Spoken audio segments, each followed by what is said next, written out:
All right, let's get you ready for Sunday's action. It's the last week of the regular season for the NFL. What does that mean? A lot of incentives coming your way. I do have a play in a matchup, and that's Kansas City. I'm going to lay the 5.5 with Kansas City going up against the Raiders. Why? Let's be honest, the Raiders are tanking, right? No Bowers, no Max Crosby. And I know people are like, well, wait a minute. Coaches don't go into a locker room and say, all right, guys, let's lose the game. No, they don't. But you know what does happen? They just don't put their best players on the field, i.e.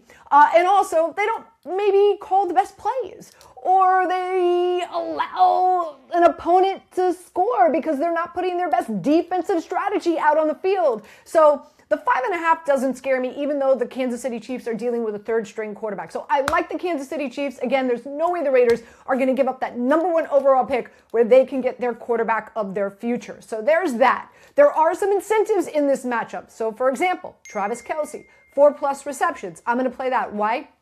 He needs 2 receptions to pass Terrell Owens to be the 8th of all time. And there's some talk and speculation that Kelce's going to retire after this season. Also, Hollywood Brown. He needs 1 touchdown to make $750,000. Knowing Andy Reid and how he is with his players, I do believe that Hollywood Brown is going to be targeted when they get into the red zone. So I'm going to play an anytime touchdown for Hollywood Brown. Now, outside of the Kansas City Raiders game, what are some of the other incentives out there that I'm playing? Well, you can see I'm wearing my 500 level Myles Garrett t-shirt. Why? I'm going to play him to get that sack he needs. He only needs a half a sack, really, for that single season record. So I think Myles Garrett gets it. I might even play Myles Garrett to get 2 sacks in the game this week for the Cleveland Browns. Some running backs with some incentives as well. Jonathan Taylor, anytime touchdown. He needs to have 1 more touchdown to break the franchise single season record that he actually set. So I believe that we're going to see Jonathan Taylor find the end zone. So an anytime touchdown for him. And last but not least, big game on Sunday night, and that's Derrick Henry.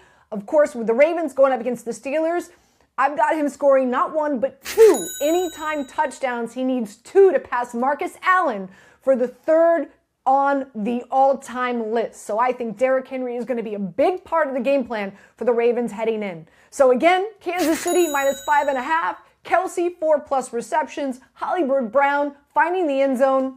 And outside of that Kansas City matchup, Myles Garrett with a sack, Jonathan Taylor anytime touchdown, and Derrick Henry, the beast of the Baltimore Ravens, scoring not 1, but 2 touchdowns. Again, for Anita Marks and 500 level Run Don't Walk, get your favorite players t-shirt. Enjoy Week 18.